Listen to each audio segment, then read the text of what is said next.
Hello, my name is Breganowski. And I'm Austin Morales, and you're watching and or listening to the Inner Gamer On. Today on the Inner Gamer, we are going to be discussing the specifications now released for the Xbox Series X and the PlayStation 5.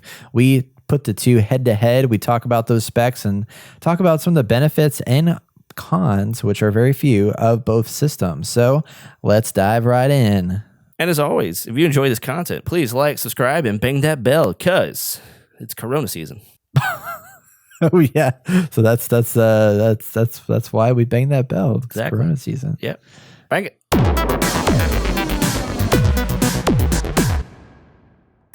If you ever want to contribute to next week's episode, send us a question or comment at hello@theinnergamer.net. Hello and welcome to TIG, where we are going to talk today about video games and all the things that bring us into the video game world. Oh yeah. First thing we have up on our conversation is Xbox Series X versus the PlayStation 5. Xbox Series X brought out their specs earlier, and then PS5 suddenly was like, hey, we have an announce event, and it's going to be really cool. And everybody in their mind thought, oh, this is going to be like the reveal of the PlayStation 5. Well, it turns out it was Mark Cerny getting up on a virtual stage and talking about a bunch of like hardware stuff. But somehow it still managed to like garner 12.5 million views. The RAM memory bandwidth is 448 gigabytes a second on PlayStation 5, and it can be about roughly between 335 and 560 gigabytes a second on Xbox Series X. Both have 8 cores, 3.5 gigahertz around that on the PlayStation 5, and 3.8 gigahertz on the Xbox Series X. The GPUs are relatively similar. They're both running Radeon. PlayStation 5 is 10.2 teraflops, whereas the Xbox Series X is 12. Both of them support native 4K up to 120 hertz, so you can get 120 frames per second in here. PlayStation 5 has also said that, and both actually consoles support 8K. And then the data transfer speed is 5.5 gigabytes per second raw on the PlayStation 5 and 2.4 gigabytes per second raw on the Xbox Series X. And then the storage, they're going to have a custom 825 gigabyte solid state drive on the PlayStation 5. That's less than a terabyte. Why is that? Well, this is a custom drive that PlayStation built exclusively for this hardware. And then Xbox Series X has a 1 terabyte solid state drive. There's like a way to include a SSD slot expansion on both platforms, so you can add more storage space if you want to. If you look at the specs and just compare 1-to-1, the Xbox Series X is more powerful.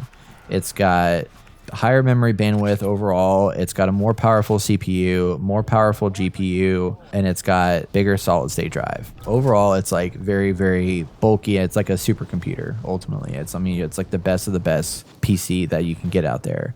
But the PlayStation 5, what's really interesting about them is that they went deep into this like solid state drive architecture that they built and how it transfers data. And it transfers data compressed at 8 to 9 gigabytes a second, whereas the Xbox Series X is 4.8 gigabytes a second. The PlayStation 5 can transfer data at almost twice the speed compressed as the Xbox Series X when it comes to transferring storage. We're talking virtually no lag when it comes to transferring the data to your hard drive. It's going to be almost instantaneous. I feel like boot up is going to be incredibly fast. I think like everything about this is going to seem faster than the counterpart to the Xbox Series X.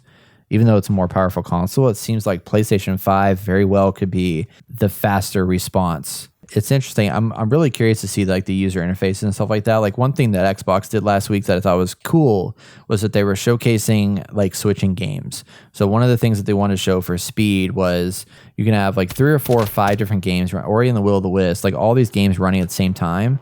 And if you are in one game and you go to your dashboard and then click to go to another game, it takes about 5-ish seconds to switch to that game and be on the playing screen and start playing.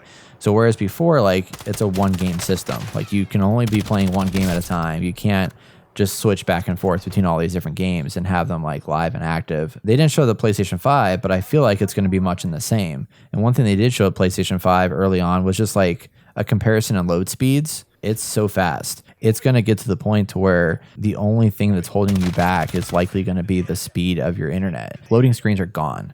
This hardware is going to eliminate loading screens entirely, I think. And that has me really excited because Borderlands 3, loading screens are effing forever. Anthem, effing forever.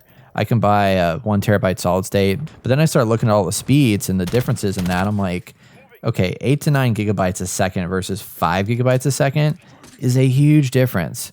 I mean, because back when we had our drives that had the disk in them, like that was transferring at not even a gigabyte probably. I think some of them I bought were like 500 megabytes a second or 700 megabytes a second. Now we're talking in thousands of megabytes difference. I've mentioned this before, but at this point, they might as well just have something where you can change out parts. There's no reason to have a single console that you just have to sell, throw away, or whatever after so many years. I mean, might as well just upgrade. I think having the ability to like upgrade in pieces and stuff like that, I still think people don't want that. They just want to buy a console and just plug it in and it plays. And that is still the nice benefit of like these two pieces here is that, I mean, yeah, you can attach a hard drive to it, but you're not going to attach a hard drive to it if you don't need to. I mean, everybody always has a conversation of like, will this end console generations? Like, is this the console that's going to end console generations? And I don't think it's going to, but I could see them ramping up quicker as they go from like hardware to hardware. And now with PlayStation 5 and Xbox Series X, they both announced backwards compatibility. So I think that's going to be a thing that we'll start seeing a trend for. I'd be curious to know how long this piece of hardware lasts and then what they're going to do as far as like, will there be a PS5 Pro in 2 years? Or what is that going to be? I wouldn't even think you would need one at this point. I just don't see how these consoles will just be 5-year consoles anymore. Unless we get like nanotechnology and you can make the consoles the size of a remote or something. I don't know. You know what I'm saying?